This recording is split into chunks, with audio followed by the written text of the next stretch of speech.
Greetings everyone, set your minds, ready your heart, brace yourself. For today, we are going to talk about how to determine textual evidence. But first, let us read the lesson objectives. Number 1. Determine textual evidence to validate assertion and counterclaims made about a text read. Number 2. Identify unique features of requirements in composing texts that are useful across discipline. What is textual evidence? Textual evidence is defined as the details given by the author in order to support his or her claims. It reveals the position of the writer and makes the reading more interesting. Evidences are details that strengthen, add variety, or weight to any argument. Textual evidence refers to the facts, details, quotes, or example provided within a text, whether it is an article, book, speech, or any form of writing that directly support the author's main arguments or claims. These are the elements the author uses to back up their ideas, clarify concepts, and convince the readers of their position. There are different ways on how you can present textual text or textual evidence in your writings. It can be through paraphrasing, or restating the text in your own words, through summarizing or stating in a shorter way text and other relevant details to support the idea, through referencing or mentioning a specific section in the text, and through quoting or directly restating a part of the text. Let us give an example on this one. Paraphrasing.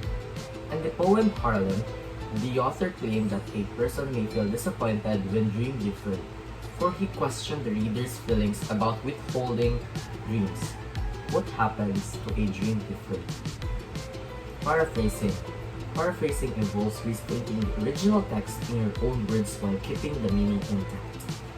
This method allows you to simplify or clarify complex ideas without altering the original message.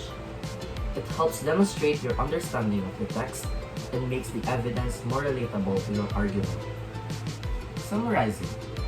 The movie Seven Sundays in 2017 is a heartwarming story and shows the importance of family in our lives. The movie tells about the monofacial siblings who were reunited because of their father who was mistakenly diagnosed with cancer. It presented the different struggles of their lives and how they were able to overcome it. Summarizing condenses a larger portion of text into a shorter version, focusing on the main ideas. It omits less important details while capturing the core message of the original content. This method is useful for providing an overview without overwhelming the reader with too much information. Referencing. Example. The Department of Education ensures the delivery of quality education and safety of the learners in the opening of classes for this school year amidst COVID-19, as stated in the DepEd Order No. 7, Series of 2020, on DepEd School Calendar and Activities for School Year 2020 to 2021, Paragraph 3 and 2. Referencing involves mentioning specific sections, chapters, or parts of a text to direct the reader to relevant material. It can include citing page numbers, titles, or key sections. This method helps link your argument to specific places in the text for further exploration or verification. Quoting. An example for this one. Langston Hughes described different dreams as if they stink like rotten meat.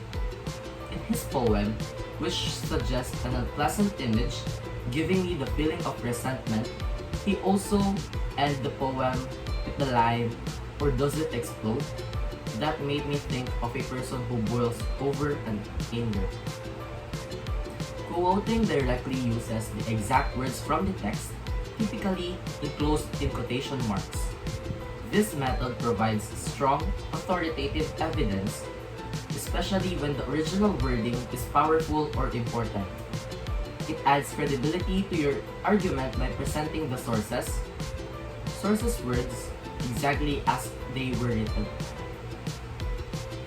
Now that we've explored various ways to present textual evidence, such as paraphrasing, summarizing, referencing, and quoting, it is important to understand how to strengthen these forms of evidence with assertions. Now that we've explored various ways to present textual evidence, such as paraphrasing, summarizing, and referencing, Assertions. Assertions are declaration or strong statement that an idea is true.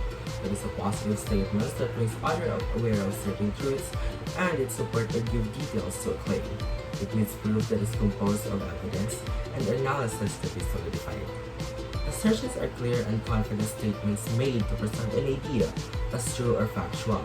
While they assert a position, they require supporting evidence and analysis to be fully convincing and credible, as unsupported assertions can lack credibility or be dismissed as mere opinions. Now let's move on to the type of assertions. Here's a more detailed explanation of each type of assertions. Let's move on to the first one, assertion of fact. It can be proven objectively by direct experience, testimonies of witnesses, verified observations, or the result of research. These are statements that can be verified as true or false through evidence or observations.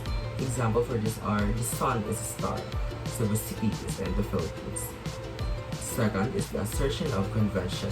It is verified by how commonly held definitions and beliefs are interpreted. These are widely accepted practices, customs, or rules within a particular culture or group. Examples for this are wearing black to a funeral is a common convention in many cultures. Using please and thank you are conventions of politeness. The third is the assertion of opinion.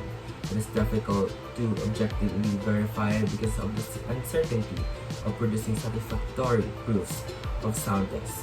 These are personal beliefs or judgment that are subjective and cannot be definitely proven true or false. Examples for these are, I think chocolate ice cream is the best flavor. I believe that pineapple in pizza is a terrible idea. The fourth is the assertion of preference. It is subjective and cannot be objectively proven or logically attacked.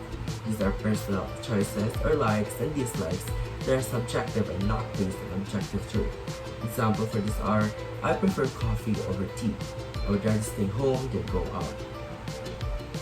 Now, let's move on to book review. Review. A review is a critical evaluation of a text, event, object, or phenomenon. Reviews can consider books, articles, entire genres, or field of literature, architecture, art, fashion, restaurants, policies, exhibition, performance, and many other forms. Above all, a review makes an argument. The most important element of a review is that it is a commentary, not merely a summary. It allows you to enter into a dialogue and discussion with the work's creator and with other audiences. You can offer agreement or disagreement and identify where you can find the work exemplary or deficient in its knowledge, judgment, or organization. Typically, reviews are brief. In newspaper and academic journals, they rarely exceed 1,000 words, although you may encounter lengthier assignments and extended commentaries. In either case, review needs to be succinct. While they vary in tone, subject, and style, they share some common features. First, a review gives the reader a concise summary of the content. This includes a relevant description of the topic, as well as its overall perspective, argument, or purpose. Second, and more importantly, a review offers a critical assessment of the content. This involves the reaction to the work under review, which strikes you as noteworthy whether or not it was effective or persuasive, and how it enhanced your understanding of the issues at hand. Finally, in addition to analyzing a work, a review often suggests whether or not the audience would appreciate it. Let's move on to the book review. A book review is a specialized form of academic writing in which a reviewer evaluates the contribution to knowledge of a scholarly works such as an academic books or journal articles. So when we say book review, it is a critical evaluation that includes the summary of its content, the analysis of its strengths and weaknesses, and also the over-evaluation of the value to its reader. Just like book review, the same goes for article critique.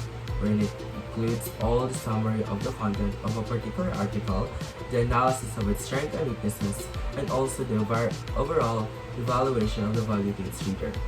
Okay, so both book review and article critique can be written by professionals, scholars, or you, simply by you, because we're considered as an everyday reader. So we can write book review or article critique, because both book review and article critique also can be found in journal articles like newspaper. Let's proceed to the next topic, which is developing an assessment before you write. There's no definitive method to writing a review, although some critical thinking about the work at hand is necessary before you actually begin writing. Thus, writing a review is a two-step process, developing an argument about the work under consideration and making that argument as you write an organized and well-supported draft. Writing a review involves two main steps. First, you need to analyze the work you're reviewing and develop a clear argument or perspective on it. Second, you must present this argument in a structured and convincing way, supporting your points with evidence while ensuring your review is organized and coherent. What follows is a series of questions to focus your thinking as you dig into the work at hand. While these questions specifically consider book reviews, you can easily transpose them to an analysis of performances, exhibitions, and other review objects. Don't feel obligated to address each of the questions. Some will be more relevant than others in the book in questions. What follows is a series of questions to focus your thinking as you dig into the work at hand. While the questions specifically consider book reviews, you can easily transpose them to an analysis of performances, exhibitions, and other reviews of subjects. Don't feel obligated to address each of the questions. Some will be more relevant than others in the book in question. First question: what is the thesis or main argument of the book? If the author wanted to get one idea from the book, what would it be? How does it compare or contrast to the world you know? What exactly has the book accomplished?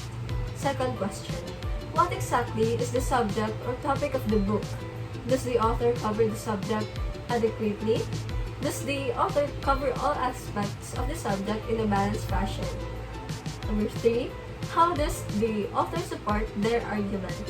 What evidence do they use to prove their point? Do you find that evidence convincing? Why or why not?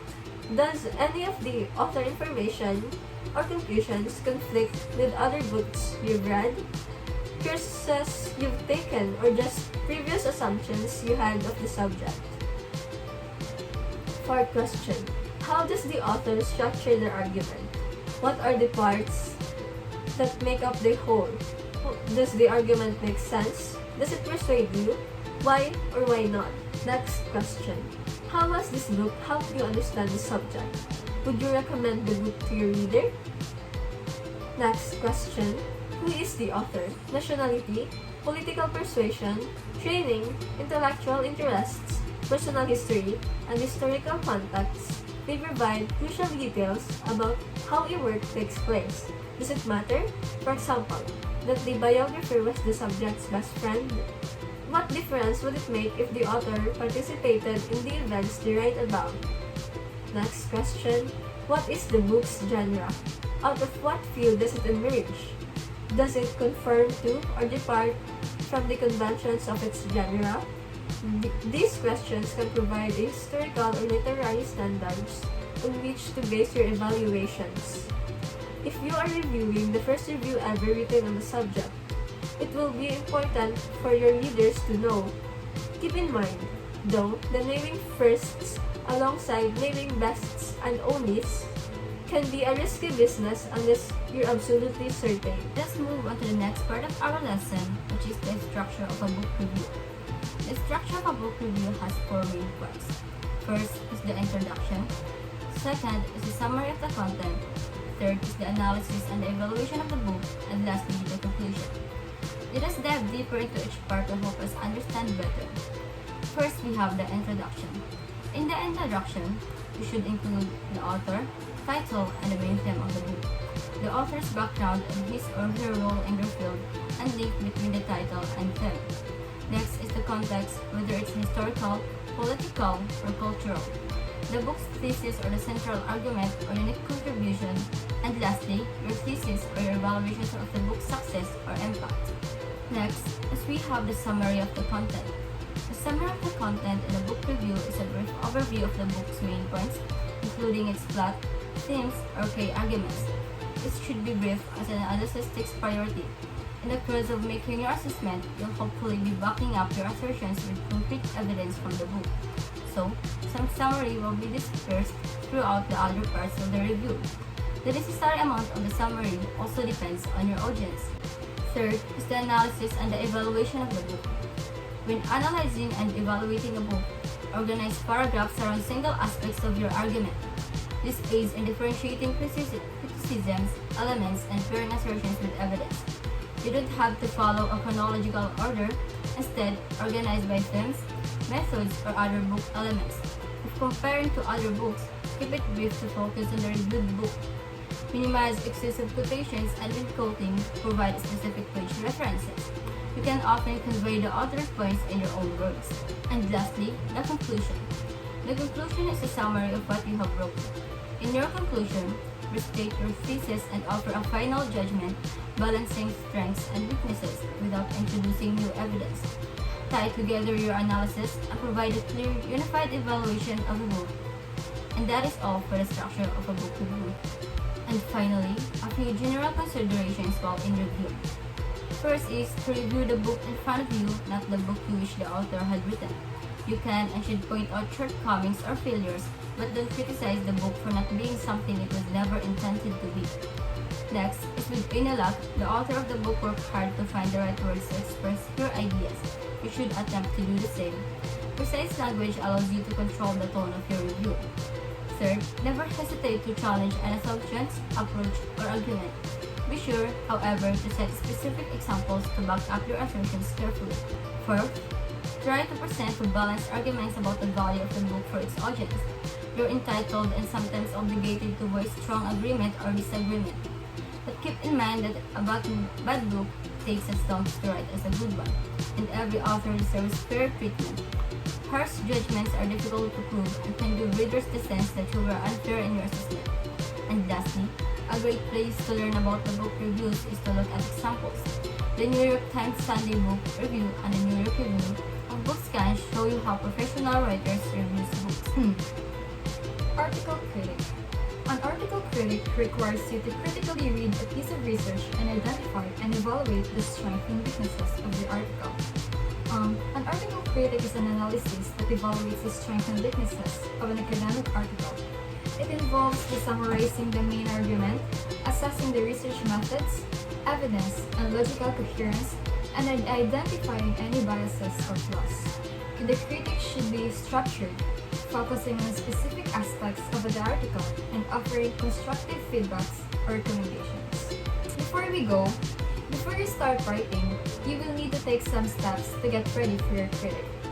First, choose an article that meets the criteria outlined by your instructor. Second, read the article to get an understanding of the main idea. Third, read the article again with a critical eyes. Fourth, what are the credentials of the authors? Is the author qualified to write about the topic? Fifth, are the chosen research methods appropriate to answer the research question? Sixth, how widely applicable are these findings? Seventh, is there evidence of bias or a conflict of interest? 8. Is the article timely and relevant, or is it outdated? 9. Did the authors ground their research and theory in previous literature? What follows is just one of the many ways to organize a review. The structure of an article critic. An article critic has 4 main parts. First, introduction. Second, summary. Third, critic. And fourth, conclusion. First, we have the introduction. So introduction usually covers the background of the author and the background of the content of the book or the article itself. However, in the terms of book review or article critic, in introduction it includes the title of the book or the title of the article, the writer's name, and the writer's thesis statement. Another structure of an article critic, we have the summary, around 10% of the paper. So usually in this part, it tackles about the content of the book or the article in a very concise manner. However, when we talk about book review or article critic, summary includes the writer's objectives or the writer's purpose, the methods used if applicable, and the major findings or the claims. Let's proceed to critic. In the critic section, 75% of the paper focused on evaluating the methodology used by the authors. Is it appropriate for supporting the arguments? And were the research methods rigorous and effective? Next, assess the soundness of the author's explanation in relation to existing information and expert opinions. Are the claims well supported by evidence? Finally, consider the alternative perspective on the concepts or ideas presented. Did the author acknowledge different viewpoints, or are there other interpretations they overlooked? This section is where you analyze the strengths and weaknesses of the work in depth. Last but not the least, conclusion, around 10% of the paper. In the conclusion, provide your overall impression of the work. Summarize your key thoughts about the book or article, highlighting its strengths and weaknesses. Consider the impact it had on you as a reader and how it achieves its objectives. Next, discuss the benefits of the work to its intended audience. Does it contribute valuable insights or offer new perspectives to those it is aimed at? How would it be useful to readers in the field? Lastly, offer suggestions for future directions. Are there areas the authors could explore further or question that remains unanswered? What could be done to build on the work or improve upon it in future studies? This section should be concise, wrapping up your critic and providing a final reflection on the work's value. And now, let's go for the guidelines for book review or article review. So first, read the article or book to be reviewed carefully to get its main concept. The first step in writing a book or article review is to thoroughly read the work to understand its main concepts. Take your time to absorb the key arguments, themes, and objectives the author presents. As you read, make notes of important points and familiar terms or ideas you'd like to revisit later. This initial reading will provide a solid foundation for your review and allow you to critically analyze the content. Number two, relate the content of the article or book to what you already know about the topic. Compare the book or article's content with your existing knowledge. Consider how it aligns with or challenges what you already understand, helping you assess its relevance, originality, and contribution to the topic. Number 3. Start your sentences with phrases such as "this book presents" and "the author argues." Use clear, direct phrases to introduce key points from the book or article. For example, "this book presents" or "the author argues," to structure your review and highlight the main arguments or findings effectively. 4. Situate your review. You place the book or article within a broader context. Consider its relevance to current research, its contribution to the field, or how it relates to other works on the topic. This helps readers understand the significance of the work and how it fits into the larger conversation. 5th, examine whether the findings are adequately supported or not. In here, you assess if the author's findings are backed by strong evidence, logical reasoning, or credible sources. Consider whether the arguments are convincing and well supported, or if there are gaps or weaknesses in the evidence presented. 6. Suggest some ways on how the writer can improve his or her reasoning or explanation. You offer constructive feedback on how the author could strengthen their arguments. Suggest clearer explanation, additional evidence, or alternate perspective that could enhance the overall reasoning or make the work more convincing. 7. point out other conclusions or interpretation that the writer missed out. You identify the alternative conclusions or perspective that the author overlooked. Suggest other interpretation of the data or topic that could provide a broader or more balanced understanding. 8. Examine the connections between ideas and how they affect the conclusions and findings. Here you analyze how the author links different ideas throughout the work. Consider whether these connections are logical and coherent, and how they influence the overall conclusions and findings.